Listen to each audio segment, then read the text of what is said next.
Howdy, my name's Adeline Howell, and this is our final tourism project over the Caribbean. Our group members are Abby Fisher, Jack Chansey, Kylie Weekle, and Adeline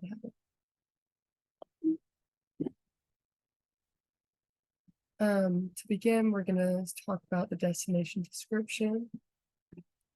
So, the geography of the Caribbean. So, the Caribbean is located southeast of the Gulf of Mexico and the North American mainland, and east of Central America and north of South America. It's located right below Florida and sort of to the right of Mexico. The Caribbean Sea is the Atlantic Ocean's second largest marginal sea.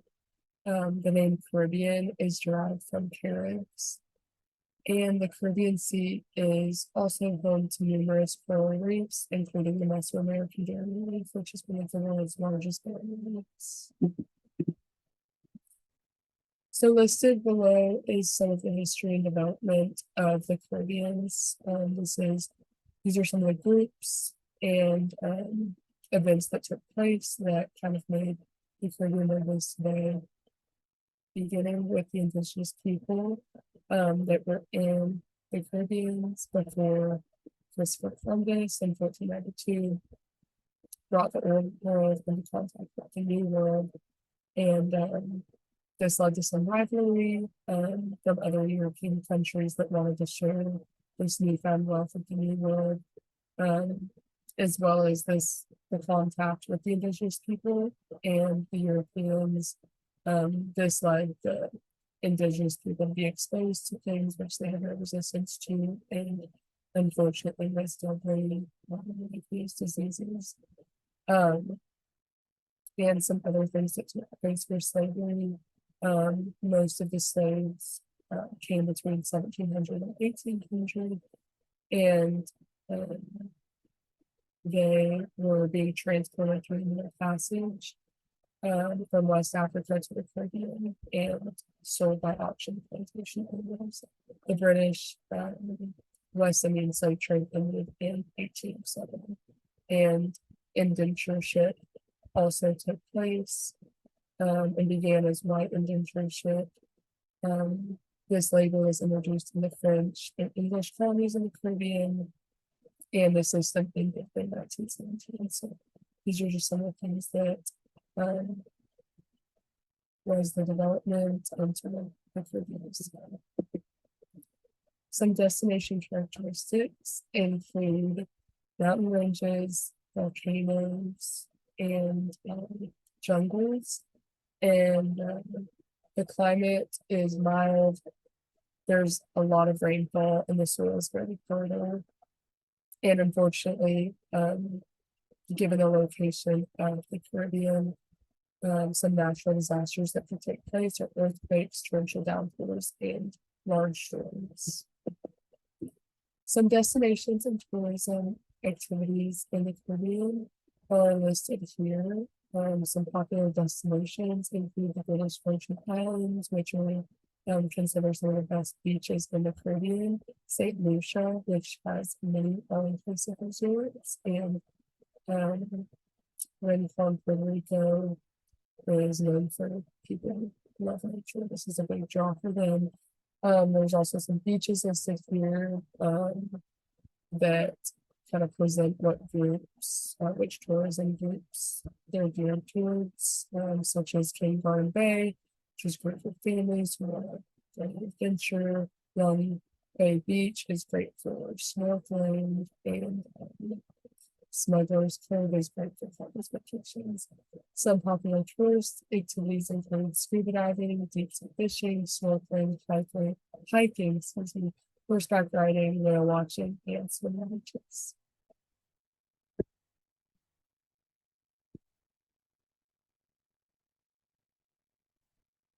Visitor demographics. So, who comes to the Caribbean islands? The majority of the visitors to the Caribbean islands originate from the United States, Canada, and Europe, with the majority coming from the US. In 2020, the United States was the largest market for inbound tourism in the Caribbean, and from 2021 to 2022, United States residents accounted for 51.5% of tourists in the region, so just above half. Many tourists that visit the Caribbean are seeking a luxury experience or high adventure. Destination weddings are also becoming increasingly popular, and with that, people are finding that the Caribbean is an ideal location. Target market. So countries in the Caribbean tend to target travelers with higher disposable incomes. These travelers are typically willing to spend more on luxury accommodations, dining, and activities. And countries are so interested in this segment of travelers because they are ability to bring in significant revenue. Another market that is typically targeted by Caribbean countries is those who seek adventure tourism. The region boasts several activities catered to this market, such as rock climbing, skiing, hiking, and mountain biking. Types of tourism in the Caribbean are leisure tourism, which is tourism where you get to go and have fun and relax and experience a different environment than the one that you're normally in. You have adventure tourism, which is where you get to go to remote or exotic locations and participate in challenging outdoor activities. And then you have cultural heritage tourism, which is tourism where you're going to discover and explore a destination's culture and heritage, and in some cases, relating that back to your own culture and your own heritage. So, leisure and adventure tourism is more what we looked at the beginning with like beaches and activities like scuba diving, snorkeling, cliff diving, all of that fun stuff. But for cultural and heritage tourism, the Caribbean has some cultural resources. So, amongst these are the Maroons Cultural Center in Jamaica, where you can experience the best of traditional and contemporary Maroon culture and legacies at Charlestown, the vibrant community known as the haunt of Ko, a Maroon leader and hero. So, at this attraction, they have some facts and like signs that explain the history of the Maroons and sort of what they went through in the past, and explains how that sort of relates to their culture today. And they have like dancers there doing dances, and they make authentic Maroon food and serve that to visitors. The Le Savon des Esclaves in Martinique, details the practice of slavery and shows what the daily lives looked like for slaves. So you're going through it and you're seeing like the huts that they lived in and the fields where they worked, and really getting to connect with that story and see what they saw. And they have like some of the tools that they used and everything, and they have statues that like the show how their bodies look different than ours do today, which I thought was interesting. And then you have the Brimstone Hill Fortress National Park in St. Kitts, which is a UNESCO World Heritage Site, and it houses a fort built for the English military that was built and maintained by African slaves. So essentially, when you go there, you're going to see like just this massive fortress that was built on top of a hill to defend the island from potential invaders. But this whole fortress was built and maintained by African slaves who really were not, they're not the military personnel for England. They were just there doing the dirty work for them and like protecting the island that they were being held as slaves on. So people will go there and they'll get to see the cultural exchange that went on and learn more about how slaves were used in war times in the Caribbean. Howdy, y'all. My name is Jack Chance, and I'm going to be talking about the destination challenges in the Caribbean.